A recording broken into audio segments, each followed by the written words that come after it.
मी आता जीवनामध्ये अजून कसं लवकर पुढे जाता येईल. शैक्षणिक दृष्ट्या तर ती प्रगल्भ करतेच, पण त्याबरोबर तिचा वैचारिक सुद्धा कसा तिचा मध्ये बदल घडून येता येईल. ट्रेनिंग नाही कुठलं किंवा काउन्सिलिंग नाही, याच्या व्यतिरिक्त हे वेगळं काही आहे.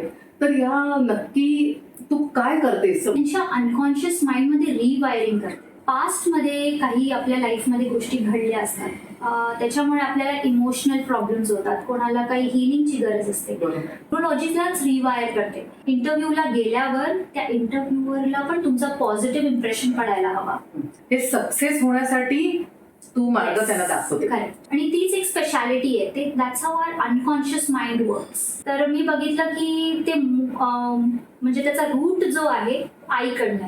1 महिन्यानंतर तिने लगेच रिपोर्ट केला, सासू बरोबर तिचे रिलेशनशिप्स व्यवस्थित आहे, तिच्या हस्बंड बरोबर इम्प्रूव्ह झाले. डेफिनेटली मी माझी रिसर्च जी न्यूरोसायन्सच्या फील्डमध्ये, माझी रिलेशनशिप, मी बिझनेसवर एवढा फोकस केला की माझी रिलेशनशिप इकडे पूर्ण डिस्ट्रॉय झाली. मी वेळ नाही देऊ शकलो. महिलांसाठी सुद्धा आहे की जनरली महिलांना असं वाटतं की आपलं वेट कमी असावं. आर्टिफिशियल इंटेलिजन्समुळे भरपूर लोकांचे जॉब्स पण चालले. त्यांचा वैचारिक सुद्धा टोटली बदल घडवते.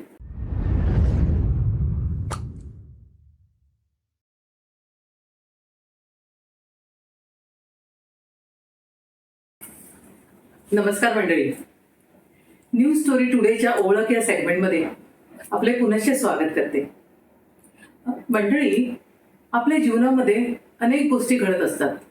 म्हणजे कधी कधी आपल्या संसाराच्या नातेसंबंधांमध्ये काही प्रॉब्लेम्स येतात, आणि जी कॉलेजमध्ये जाणारी मुलं असतात, काहींचे व्यवसाय असतात, त्या व्यवसायामध्ये सुद्धा काही वेळेला नैराश्य येतं. मग कॉलेजमध्ये मुलांना आता मी कुठल्या साईड चूज करू, किंवा काही वेळेला आरोग्याच्या संदर्भात सुद्धा काही प्रॉब्लेम्स असतात. मला याच्यातनं बरं वाटेल का, बरं मी आता जीवनामध्ये अजून कसं लवकर पुढे जाता येईल, असे काही काही प्रॉब्लेम्स असतात. तर ह्या सगळ्या गोष्टींवर सुद्धा असे काही सॉल्युशन्स आहेत, आणि हे सॉल्युशन्स आपल्याला सॉल्व्ह करण्यासाठी अशी एक व्यक्ती आपल्या सोबत आज आलेली आहे. आणि ती व्यक्ती म्हणजे खरं बघायला गेलं तर असं करते की ती समोरच्या व्यक्तीला शैक्षणिक दृष्ट्या तर ती प्रगल्भ करतेच, पण त्याबरोबर तिचा वैचारिक सुद्धा कसा तिचा मध्ये बदल घडून येता येईल, आणि तिला स्वतःच्या मध्ये कसा कॉन्फिडन्स निर्माण होता येईल, या संदर्भात ती जास्त बघते. तर मंडळी, या गोष्टीला खरा बेस आहे न्यूरोसायन्सचा.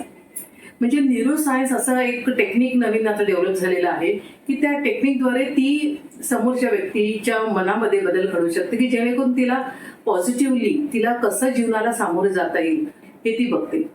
हे जे तिचं जे सायन्स आहे, न्यूरोसायन्स आहे, हे आशियामधलं पहिलं generation of atelier of personal evaluation असं या न्यूरोसायन्सला म्हणतात. तर मंडळी, ऍक्च्युली बघायला गेलं तर आपल्या मनामध्ये खूप वेगवेगळे विचार येत असतात. मग त्या विचारांना चालना कशी द्यायची हे सगळं ही बघत असते. तर आपल्याकडे आज अशी ही व्यक्ती, अगदी यंग मुलगी आलेली आहे. तिचं नाव आहे कांक्षा डकाते. नमस्ते कांक्षा. मग कशी आहेस? बस मजेत. तुम्ही कशी आहात? एकदम छान. वेगळं फील्ड निवडलेलं आहे त्या संदर्भात, आणि खरोखर आजच्या या जनरेशनला हे फील्ड माहिती नाहीये, आणि हे खरं आशियातलं पहिलं आहे. आणि मला असं लक्षात आलं की या फील्डमध्ये म्हणजे ट्रेनिंग नाही कुठलं किंवा काउन्सिलिंग नाही, याच्या व्यतिरिक्त हे वेगळं काही आहे. तर या नक्की तू काय करतेस? म्हणजे तसं बघायला गेलं तर तुझ्या या याच्यामध्ये मुली सर्व्हिस करतात किंवा एखादा कोर्स वगैरे करून स्वतः सेटल होतात. तर नक्की या फील्ड म्हणजे नक्की काय हे सांगशील का? तर कांक्षा डीगेट हे माझ्या ब्रँडचं नाव आहे, आणि एशियाज फर्स्ट जनरेशन एटेलियर आहे. हे एटेलियर मी ह्याच्यासाठी म्हणते कारण हे मास प्रोड्यूस नाही करू शकत मी सर्व्हिसेस. म्हणजे भरपूर लोकांना एका वेळेस करणे हे खूप कमी सेशन्समध्ये होतं. मोस्टली मी 1-on-1 वर्क करते लोकांबरोबर, आणि त्यांच्या अनकॉन्शियस माइंडमध्ये रिवायरिंग करते, जेणेकरून त्यांचे जे पण बिझनेसेसमध्ये त्यांचे जे डिझायर्स आहेत किंवा बिझनेस गोल्स आहेत, रिलेशनशिप्स एनहान्स करायसाठी, किंवा त्यांचं हेल्थ चांगल्या ट्रॅकवर ठेवायसाठी, किंवा त्यांचं इमोशनल मास्टरी किंवा पर्सनल एव्होल्युशन ज्याला आपण म्हणतो, आतमधली आपली न्यूरोलॉजी, त्याला एक रिवायरिंग करते, जेणेकरून त्यांच्या लाईफचे सगळे फील्ड्स आपोआप अलाइन होते. म्हणजे हे सगळं आता हे रिसर्च करून तू स्वतः डेव्हलप झालेली आहेस. मग याच्याकडे तू डायरेक्टली वळालीस कशी, म्हणजे सुरुवातीला तू शिक्षण काय घेतलंस आणि मग डायरेक्टली याच्याकडे कशी वळालीस? तर शिक्षण माझं भरपूर सोपी राहिलंय. मी इंजिनिअरिंग केलं होतं, computer science engineering. Computer science engineering करताना मी जेव्हा सिस्टम्स आणि टेक्नॉलॉजी बरोबर वर्क करत होते तेव्हा भरपूर गोष्टी मला अशा शिकायला मिळाल्या जे मी एक ह्युमन माइंड बरोबर रिलेट करू शकते. मग मी ग्रॅज्युअली जेव्हा MBA करायला गेले तेव्हा मला भरपूर अशा गोष्टी कळल्या ज्याच्यामध्ये मी ऑलरेडी इंटरेस्टेड होती, मला माहिती होतं, पण मला एवढं नव्हतं माहिती की त्याचा इम्पॉर्टन्स काय. ते MBA करताना मला कळलं. तर मी MBA करताना मग हळूहळू माझं एक माझे 2 पाथ सुरू होते. एक होतं माझं अकॅडमिक करिअर आणि एक होतं माझं म्हणतो ना आपण इंटर्नल इंट्रोस्पेक्शन, इंटर्नल वर्ल्ड एक सुरू होतं. तर मी काही पण करायचे त्याच्याबरोबर माझं एक इंटर्नल थॉट प्रोसेस आणि अनालिसिस नेहमीच राहायचं. तर त्यामुळे मला लोकांना ऑब्झर्व करणं आणि जग कसं चालतं, लोक हाय परफॉर्मर्स जे असतात ते कसे परफॉर्म करतात, नेमकं म्हणजे आपण म्हणतो हा बिझनेसमॅन खूप चांगला रेव्हेन्यू करतोय किंवा खूप नेगोसिएशन्स खूप सक्सेस झालेला आहे, तर तो ऍक्च्युली कशामुळे सक्सेस झालेला आहे, तर त्याच्यावर मला अनालिसिस करणे. किंवा एखादी मुलगा खूप अभ्यासात खूप हुशार आहे तर त्याच्या मागचं कारण काय आणि का दुसरी मुलं का नाही करू शकतात. तर भरपूर गोष्टी आहेत. काही पेरेंट्स असतात, काही रिलेशनशिप्स, म्हणजे काही पेरेंट्स खूप चांगली पेरेंटिंग करतात, काही पेरेंट्स जे असतात त्यांना काही ऑब्स्टिकल्स येतात. तर असं काय डिफरन्स आहे जेणेकरून मी असं काय चेंज करू शकते, म्हणजे थोडक्यात की त्यांची सायकोलॉजी सायकोलॉजी. येस. आणि मग ग्रॅज्युअली मी ह्या लाईनीकडे वळली कारण मी खूप इंटरेस्टेड होती सायकोलॉजी आणि सायकोलॉजीच्या सब फील्ड्समध्ये. इट मीन्स म्हणजे थोडक्यात थेरपी असं नाहीये, काउन्सिलिंग नाही. नो. ओके, थेरपी नाही, काउन्सिलिंग नाही, म्हणजे हे काय? मग मलाही खरंच इतके उत्कंठ लागले की नक्की तू कशा पद्धतीने ट्रीट करते? हा, तर काउन्सिलिंग मध्ये काय असतं बेसिकली, लोक आपण जसं आता आपण बोलतोय आमोरासमोर बसून, मी तुम्हाला तुमचे गोल्स काय आहे विचारणार, तुमचं फ्युचर काय आहे, तुम्हाला हवंय कसं हवंय, त्या हिशोबाने मी तुम्हाला काही अनालिसिस करणार, फ्रेमवर्क्स देणार, क्वेश्चनेअर लिहून देणार, तुम्हाला सांगणार की तुम्ही मला उत्तर घेऊन या गोष्टीसाठी आपण खूप डिस्कशन करणार. आता थेरपी म्हटल्यावर काय असतं, पास्टमध्ये काही आपल्या लाईफमध्ये गोष्टी घडल्या असतात, त्याच्यामुळे आपल्याला इमोशनल प्रॉब्लेम्स होतात, कोणाला काही हिलिंगची गरज असते, कोणाला ट्रॉमा असतो, कोणाला फोबियाज असतात. तर थेरपीमध्ये बेसिकली काही असे ट्रीटमेंट्स करतात ते किंवा औषधी देतात जेणेकरून तुम्ही पास्ट लाईफपासून ओव्हरकम करू शकले पाहिजे. पण ही जी फील्ड आहे ही प्रत्यक्ष आम्ही प्रेझेंट टेन्स म्हणजे आता तुम्ही काय करू शकता, तुमच्या पास्टला ओव्हरकम पण करायचंय आणि फ्युचरमध्ये तुम्हाला पुढे पण सक्सेसफुल व्हायचंय. आणि फक्त एका फील्डमध्ये नाही, सगळ्याच फील्डमध्ये एक सक्सेसफुल व्हायचंय. तर असं आपण आता काय करायला हवं तुमच्याबरोबर. तर त्यामुळे आपण आजपर्यंत जेवढी लाईफ जगलोय आणि पुढे जी जगायची आहे ती सगळी आपल्या न्यूरोलॉजीमध्ये असते. अच्छा. इट्स लाईक प्रोग्राम, जसं म्हणजे कम्प्युटरमध्ये आपण प्रोग्राम्स रन करतो, सॉफ्टवेअर्स असतात. सिमिलरली आपल्या न्यूरोलॉजीमध्ये आपले काही प्रोग्राम्स रन करत असतात, ज्यामुळे आपलं बिहेवियर, आपले ऍक्शन्स, आपले डिसिजन्स, ह्या सगळ्या गोष्टी आपण कॅरी फॉरवर्ड करतो. म्हणजे ह्या गोष्टी नॅचरली आपल्या डोक्यात येतात. तर कोणाला काही भीती वगैरे आहे तर ती न्यूरोलॉजीमध्ये कोड तसा झालेला आहे त्यांचा लहानपणापासून. त्यामुळे हे डिफरन्स आहे.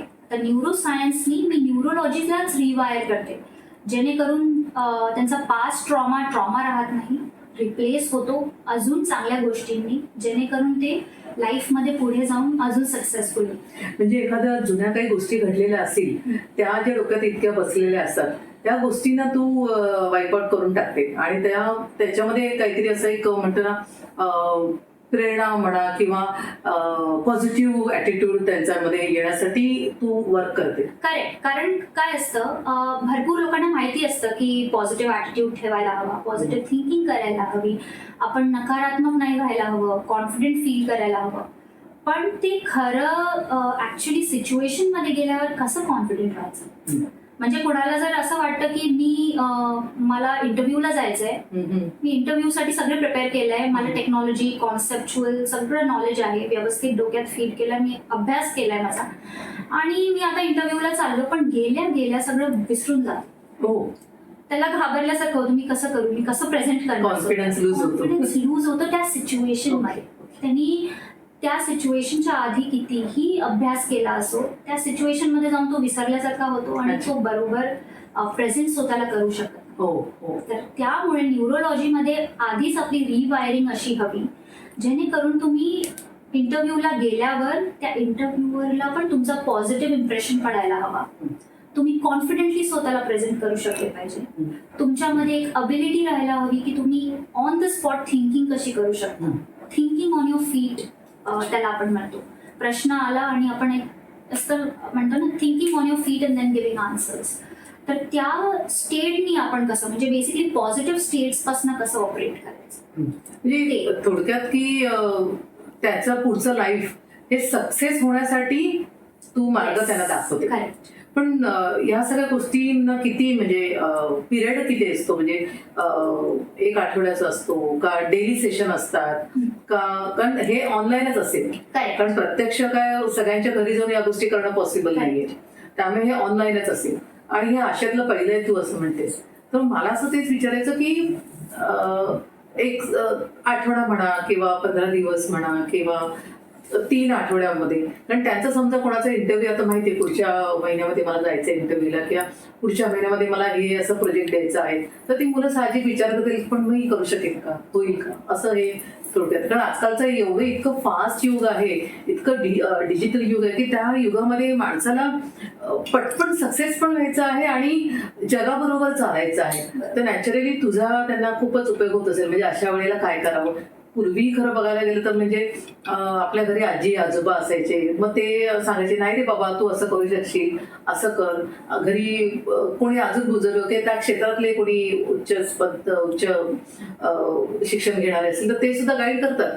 पण ते गायडन्स आणि तुझ्याकडनं मिळणारं गायडन्स हे वेगळंच असेल. म्हणजे हे वेगळं आहे असं तू आता सांगते त्याच्यानं मला लक्षात येते. पण नक्की किती दिवसामध्ये त्यांच्यात बदल घडतो असं तू काही सांगू शकशील? हो, तर युजली मी सायकल्सच्या हिशोबाने त्यांच्यावर प्रयोग करते. दर सायकलमध्ये मल्टिपल प्रोसिजर्स असतात. आता एक क्लायंट माझ्याकडे आला, त्याला मी त्याला विचारते की आता स्टार्ट कुठल्या एरियापासून करायचे तुझ्या लाईफच्या. तो म्हणतो मला बिझनेस एरियामध्ये आधी फ्लरिश करायचं. तर ठीक आहे, मग बिझनेस एरियामध्ये काय चॅलेंजेस येत आहेत त्या हिशोबाने आणि त्याच्या न्यूरोलॉजीच्या हिशोबाने मग मी कस्टमाइज करते प्रोसिजर्स आणि मग ते प्रोसिजर्स त्याच्यावर परफॉर्म करते. पहिली सायकल झाली की ती साधारणतः 1 week to 10 days ची सायकल असते. आणि सायकलच्या ड्युरिंगच लोकांना रिझल्ट मिळणं सुरू होतात. आणि हे रिझल्ट असे आहेत की ते over the period of time compound होतात, म्हणजे इम्प्रूव्ह होत जातात आणि अजून मल्टिप्लाय होतात. आणि आता सपोज मी बिझनेससाठी त्यांच्यामध्ये confidence, let's say confident, they feel confident now, बिझनेससाठी ते कॉन्फिडेंट आहे. काही दिवसांनी हळूहळू काही म्हणजे प्रोसिजर्स केल्यावर जसे 7 दिवस झाले, 10 दिवस झाले, जसं इंटिग्रेशन वाढतं over the period of time, integrate होतात ते प्रोसिजर्स, तसे ती कॉन्फिडन्स बाकी लाईफ एरियाजमध्ये पण पेनिट्रेट होतो. म्हणजे डिवाइड होतात, म्हणजे त्यांना प्रत्येक क्षेत्रामध्ये कॉन्फिडन्सचा फायदा होईल. Yes, correct. तर म्हणजे असं नाही की एका गोष्टीला केलं तर एकाच गोष्टीमध्ये तुम्हाला यश मिळेल. ते कॉन्ट्रीब्यूट म्हणजे ते डिस्ट्रीब्यूट होत राहतं. आणि तीच एक स्पेशालिटी आहे. ते that's how our unconscious mind works. म्हणजे अनकॉन्शियस माइंड आपलं जे नेहमी जे चालू असतं तर त्याच्यामध्ये तू खरं म्हणजे थोडक्यात शिरते आणि त्यांना ते रिझल्ट देते की तुला ते कळतं की नक्की त्याच्या बिहेवियर वरून किंवा त्याच्या ऍक्शन्स वरून की नक्की त्याला काय एक्झॅक्टली तुला फील करायचं आहे की जेणेकरून can be a success. Correct. कारण की अनकॉन्शियस माइंड आणि कॉन्शियस माइंड आपले 2 टाईपचे माइंड असतात. तर अनकॉन्शियस माइंड मध्ये भरपूर अशा गोष्टी असतात, प्रोग्राम्स रन करत असतात ज्याचे अवेअरनेस आपल्याला नसते. त्याला एकदा चेंज केलं की मग भरपूर गोष्टी चेंज होतात. And that you have to do person to person. That varies. अच्छा, म्हणजे मला असं आता विचारायचं की आता शाळेमध्ये कॉलेजमध्ये जाणारे आहेत की आता आईचं नेहमी एवढंच आहे, हा मुलगा काही अभ्यास करत नाही किंवा ही मुलगी काही अभ्यास करत नाही, नुसता लोळत राहतो. आणि मग काही काही वेळेला मुलांना नाही, मला नाही जायचं शाळेमध्ये, मला किंवा कॉलेजमध्ये मला हे फील्ड नाही आवडत आहे, मला हे नाही करायचं. तर असं ज्यावेळेला कोणी जर तक्रार केली तर तू अर्थात तो घेणारा पाहिजे व्यक्ती, समोरची व्यक्ती. समजा त्याला तयार केलं, तू विचार, तुला पहिला एक सेशन करून बघ तुला काय वाटतं. म्हणजे असे तुझ्या समोर येतात तर त्याला त्यांच्यावर सुद्धा तुझं असं हे होतं की त्यांचं फील्ड चेंज करणं किंवा त्यांना कुठलं फील्ड त्यांनी घ्यायला हवं किंवा त्यांना एखादा शाळेतला मुलगा तो ऐकतच नाही अजिबात घरामध्ये, तर त्याने काय करायला हवं. तर असं काही असे काही येतात तुझ्याकडे? हो बिलकुल. म्हणजे भरपूर पेरेंट्स असे आहेत जे एकदम म्हणजे वैतागून आणतात आपल्या मुलांना आणि म्हणतात याला सुधरवा प्लीज. तर मी माझं म्हणणं हेच असतं की मी सगळ्यात आधी त्या मुलांशी बोलते आणि मग पेरेंट्सवर पण वर्क करते. कारण कधी पण मुलांचं मन कोरडं असतं आणि त्यांचं एवढं कॉन्शियसनेस डेव्हलप नाही झालंय की त्यांना गोष्टी कळतील. तर आधी पेरेंट्सवर वर्क करणं गरजेचं आहे. कारण एकदा सोर्सला तुम्ही ठीक केलं की मग ते ऑलरेडी आपोआप ते फ्लो होतं मुलांमध्ये घरात. तर म्हणजे एखादी मुलगा जर अभ्यास नाही करत आहे तर त्याची मम्मा काय असं एक्झॅक्टली म्हणते त्याच्यामुळे अजून म्हणजे तो सिच्युएशन अजून बिघडतंय. म्हणजे ते हातात नाही येते, कंट्रोल नाही होत्या पेरेंट्सनी. तर आधी पेरेंट्समध्ये पण चेंजेस करणं खूप गरजेचं आहे. कारण पेरेंट्सच्या अनकॉन्शियस प्रोग्राम्समुळे मुलांचे पण अनकॉन्शियस प्रोग्राम ट्रिगर होतात. तर एकदा ते व्यवस्थित केलेत आपण की मग मुलांवर वर्क करायला सोपी होते.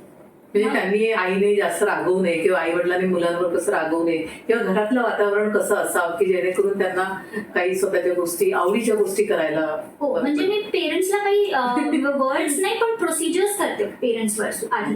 कारण हेच गरजेचं आहे. आता एक मी सांगते तुम्हाला, एक पेरेंट आलेले आणि ते बोलले हा दोन भाई म्हणजे भावामध्ये आणि भाऊ आणि बहिणीमध्ये खूप झगडा होतो. अच्छा. आणि भाऊ आपल्या बहिणीला खूप मारतो. अच्छा. तर काहीतरी तुम्ही सोल्युशन द्या.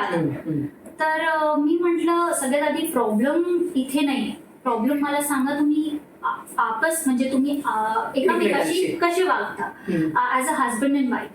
तर मला नंतर माहित पडलं की लेटर 3rd 4th सेशन मध्ये म्हणजे अनकॉन्शियसली किंवा कॉन्शियसली म्हणा they are not functioning smoothly. मग मी अजून डेप्थ मध्ये गेले तर मी बघितलं की ते म्हणजे त्याचा रूट जो आहे आईकडनं. 1 महिन्यानंतर तिने लगेच रिपोर्ट केलं सासू बरोबर तिचे रिलेशनशिप्स व्यवस्थित आहे, तिच्या हजबंड बरोबर इम्प्रूव्ह झाले आणि म्हणजे दोघा मुलांचा झगडा अजिबात होत नाही आता. एकदम म्हणजे एकामेकाशी मिळून जुळून राहतात. पण मी दोघांवर वर्क न करता आधी पेरेंट्सवर वर्क आणि मग बघितलं लहान दोघेही जे होते त्यांचं आपोआप रिलेशन इम्प्रूव्ह झालं.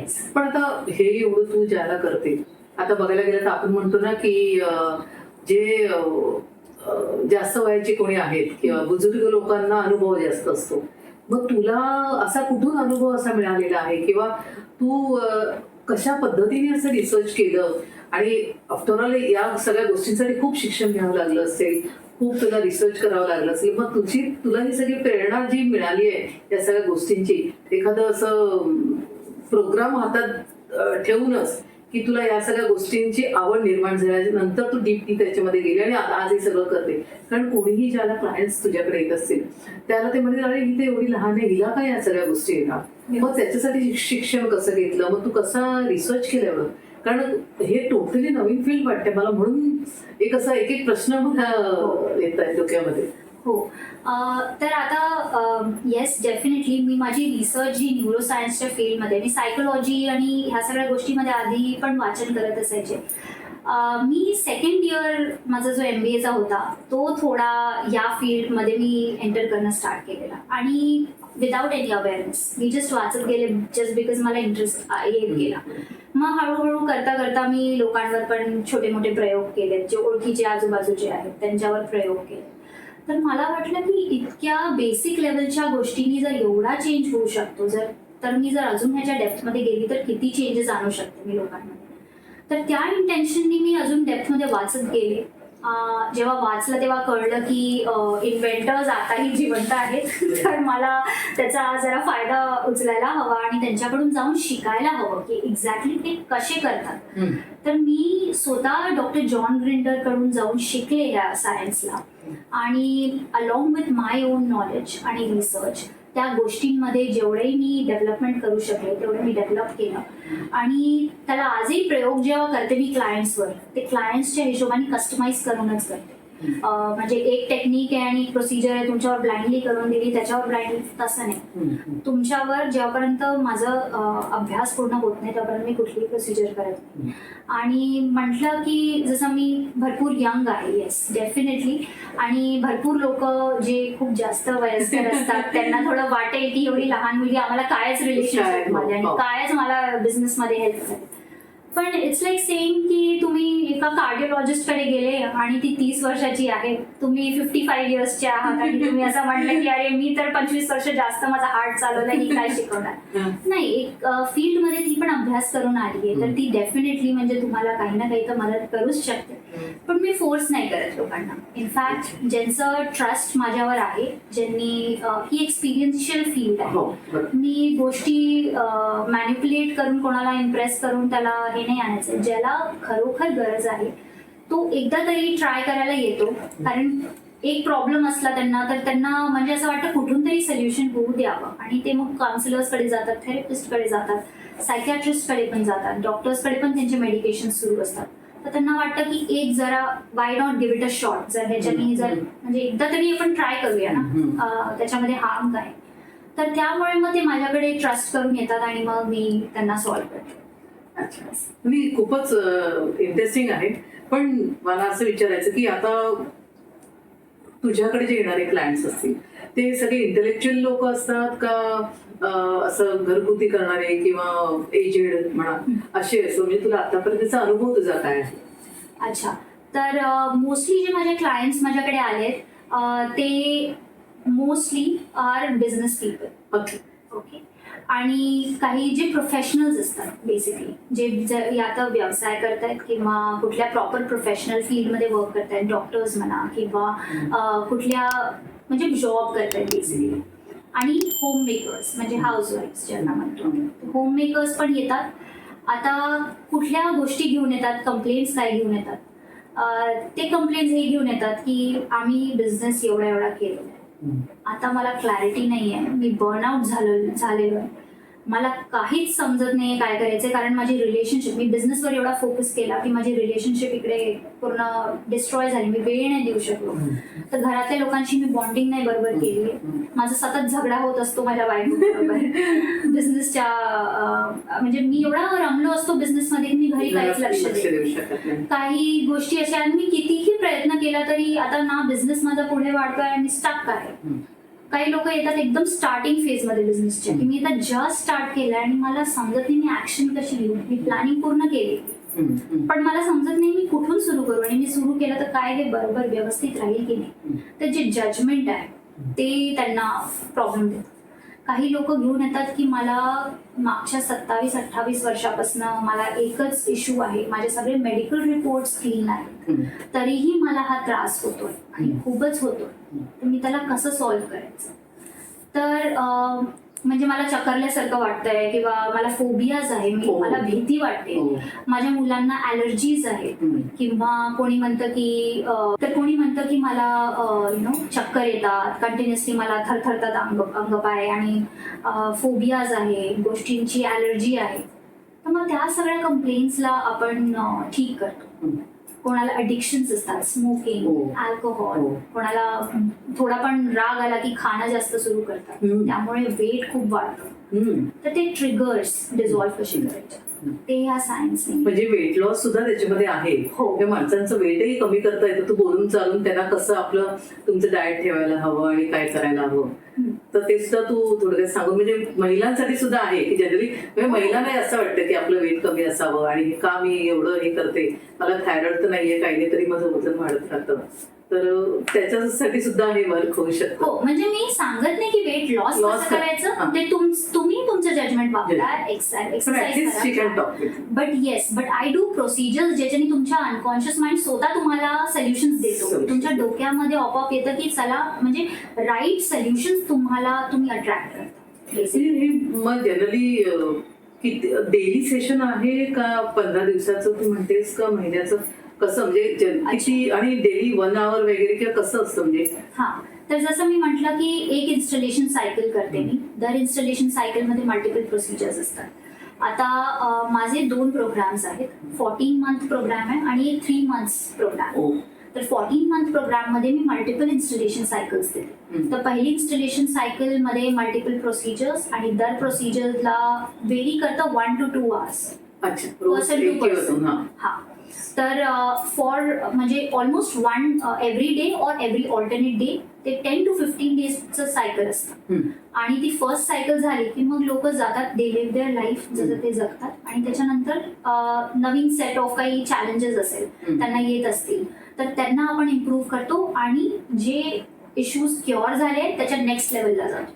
म्हणजे काही काही वेळेला म्हणजे असं आपण म्हणू शकतो की कोणाशी बोलल्यानंतर आपल्याला खूप छान वाटतं आणि आपल्याला स्वतःचे प्रॉब्लेम्स काय आहेत ते तिथे शेअर करायचे असतात. मग त्याला ते घरी या गोष्टी सांगतात का की हे मी असं माझ्या सिस्टम म्हणजे असं मी एक डॉक्टर आहेत की त्यांच्याकडे मी स्वतःच्याबद्दल सांगते आणि त्याच्यात मी आता इम्प्रूव्ह झाले, असं काही जनरली क्लायंट्स घरी सांगतात किंवा काय असं होतं घरी म्हणजे त्यांच्या घरी हां. इनफॅक्ट तुम्ही विश्वास नाही कराल, लोक जेव्हा प्रोसिजर्स करून जातात ना त्यांना त्यांच्या आजूबाजूचे लोक म्हणतात की काहीतरी शिफ्ट झालंय, काहीतरी तू वेगळा वाटतोयस, काय मला कळत नाही पण तू काहीतरी चेंज झालेलं आहे तुझ्यामध्ये. आणि ऑटोमॅटिकली लोक पण त्यांच्याशी इतकं छान बोलणं सुरू करतात. जे लोक त्यांच्याशी झगडा करायचे, अजिबात ऍक्सेप्ट नाही करायचे गोष्टी, ते बसून गोष्टी ऐकतात. आणि म्हणजे मला असे फीडबॅक्स आलेत माझ्या क्लायंटचे की आम्ही माझ्या फॅमिलीमध्ये काही पण कॉन्फ्लिक्ट झाला मी 2 मिनिटात सॉल्व्ह केलाय. जस्ट बिकॉज तुम्ही आता ती गोष्टी बघू शकता, ते वेज बघू शकता जे तुम्ही आधी नाही बघू शकता. म्हणजे तुमचं न्यूरोलॉजीच रिवायर झाली पूर्ण. तर म्हणजे मग आपण एक दोन जे तुझे क्लायंट्स होते त्यांचा आपण एक्सपिरियन्स ऐकूया. तर मंडळी आपण तिने ज्या ज्या लोकांना ट्रीट केलेलं आहे त्याच्यातल्या 1-2 जणांचा आपण एक्सपिरियन्स ऐकूया, त्यांना काय वाटतंय. I have joined Kanksha's 14 months program and it has been 6 months now. Working with her has changed my life drastically. I did not experience anything like this before. In my business, I was not getting what I was expecting. But after procedures, I cracked 3 CRD, which is a huge growth for my business. It is the biggest breakthrough for me. Now there is a positive shift in my life, in my attitude, and in my relationships. Now there is a work-life balance.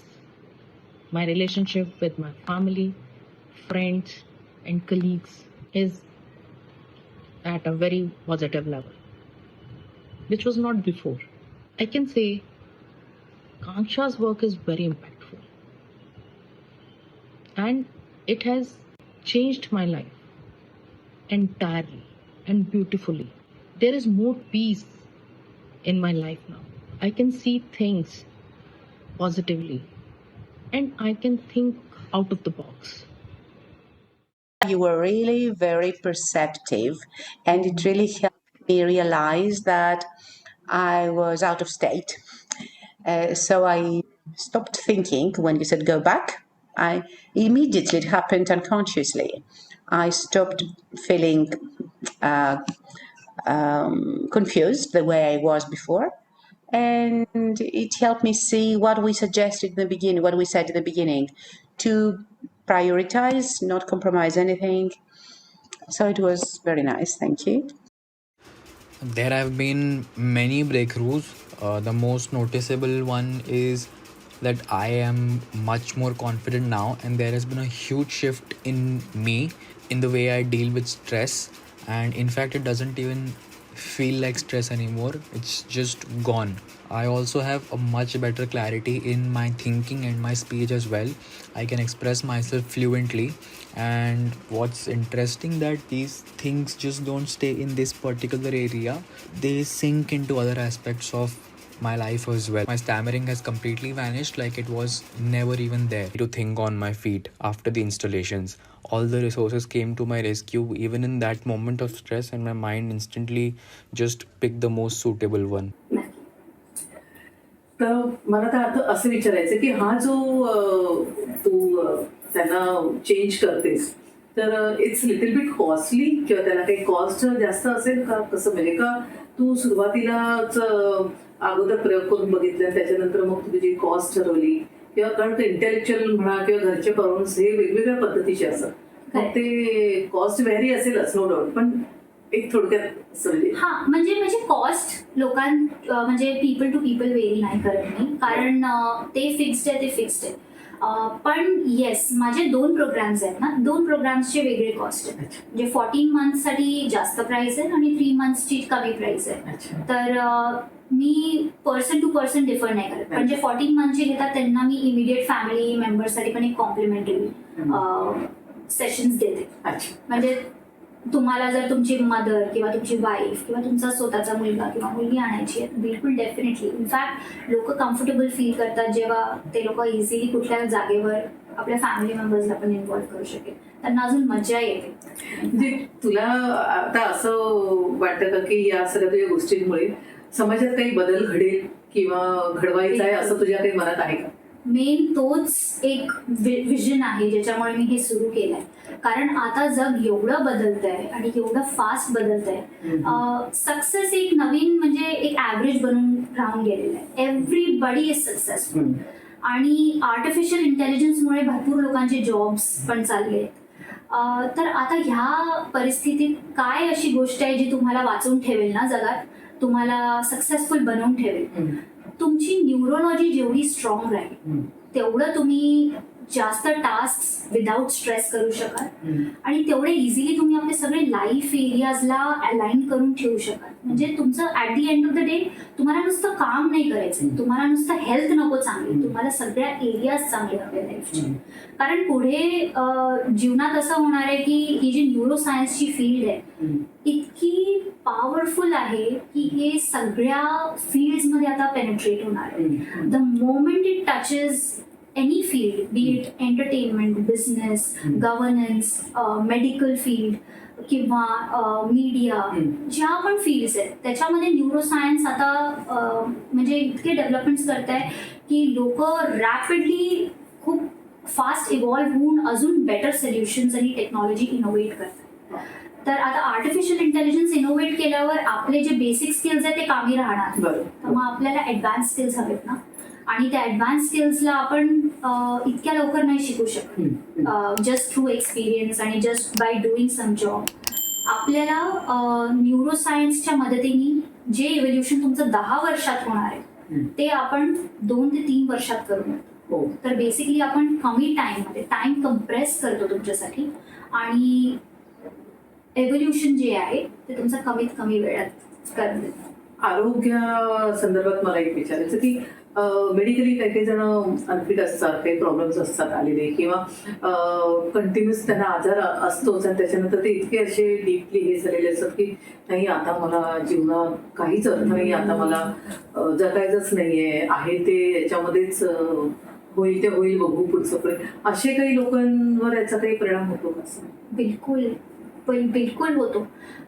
असे लोक जे आहेत constantly depression, एक unresourceful स्टेटमध्ये राहतात. Unresourceful state म्हणण्यापेक्षा एक नकारात्मक स्टेटमध्ये असतात म्हणजे पण नेहमी.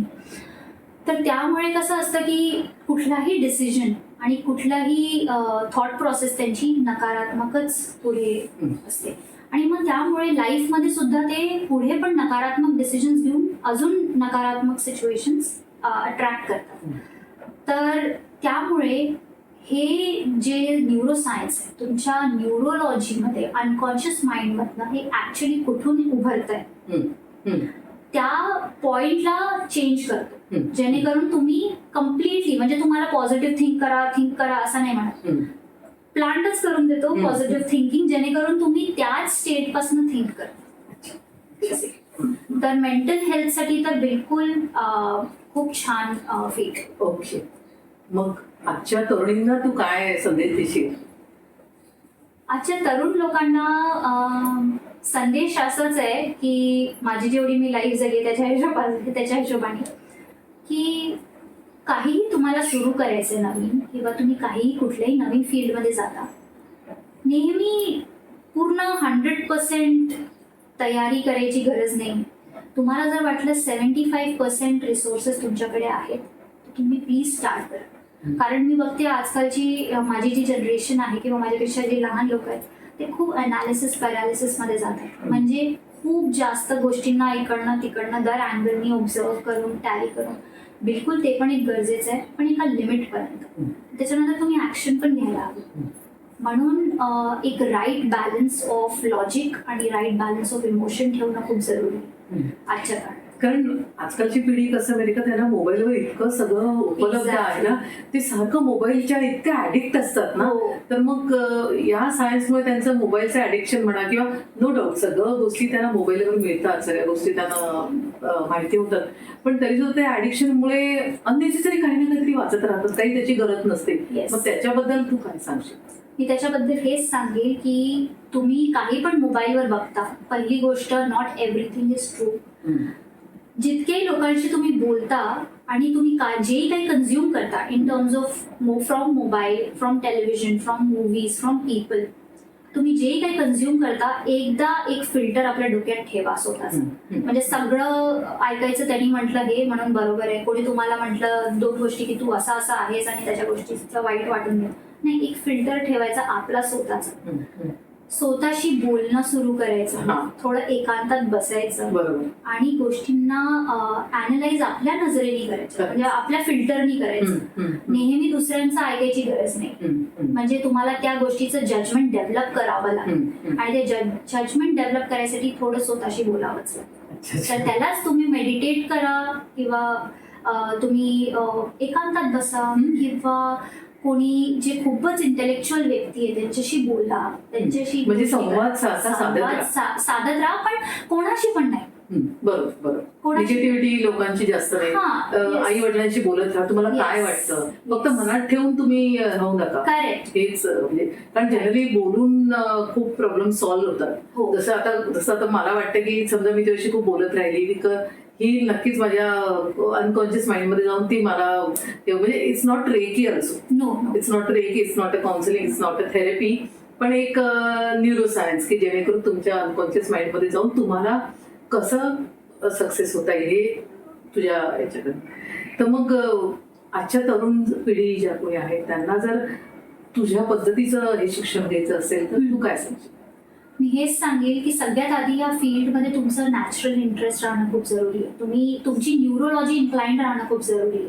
तर त्यामुळे कसं, कारण ही फील्ड एकदम बारीक गोष्टींवर अवलंबून आहे. आम्ही बारीक गोष्टींमध्ये चेंज करतो जेणेकरून बिगेस्ट इम्पॅक्ट तुमच्या लाईफमध्ये होईल. तर त्यामुळे तुमचं ऑब्झर्वेशन खूप शार्प राहिला. दुसरी गोष्ट, तुम्ही रिसर्च पेपर्स वाचा. भरपूर लोक कोर्सेस ऑफर करतायत फॉरेनमध्ये, ते कोर्सेस जाऊन तुम्ही परस्यू करू शकता. पण ते कोर्सेस पण तुम्हाला तेव्हाच फायदा देतील जेव्हा तुमचं स्वतःचं रिसर्च एक आहे एका लेवलपर्यंत, आणि तुम्ही एकदा त्यांच्याशी जाऊन म्हणजे शिकले किंवा जे काही तुम्ही प्रॅक्टिसमध्ये टाकलं. आता भरपूर लोक असे आहेत जे शिकून येतात आणि मग सिम्पली एकच प्रोसिजर सगळ्यांवर प्लेनली हे करतात, म्हणजे प्रोसिजर्स परफॉर्म करतात. पण आपल्याला हे खूपच कमी लोक असे आहेत जे ऍक्च्युली न्यूरोलॉजीच्या हिशोबाने ह्या गोष्टी करतात. नाही तर युट्यूबवर वगैरे सगळं आपल्याला मिळून जातं आजकाल. शिकायला गेलं तर काही पण तुम्ही शिकू शकता, पण त्याला करेक्ट वेमध्ये शिकणं ते खूप गरजेचं आहे. म्हणून तुमचं रिसर्च पण तुम्हाला हेल्प करतं आणि तुम्हाला तुमचं रिसर्च ऍक्च्युली सांगेल की तुम्ही एका क्लायंट बरोबर अमोरासमोर बसल्यावर तुम्ही एक्झॅक्टली कसं ते करायला. खूप छान. तर मंडळी, हे एक वेगळं असं फील्ड आहे की म्हणजे कांक्षा फक्त व्यक्तींना त्यांना शैक्षणिक दृष्ट्या सुद्धा पुढे नेत नाहीच, तर त्यांचा वैचारिक सुद्धा टोटली बदल घडवते. तर तुम्हाला काय वाटतं, कशी वाटली यांची आजची मुलाखत?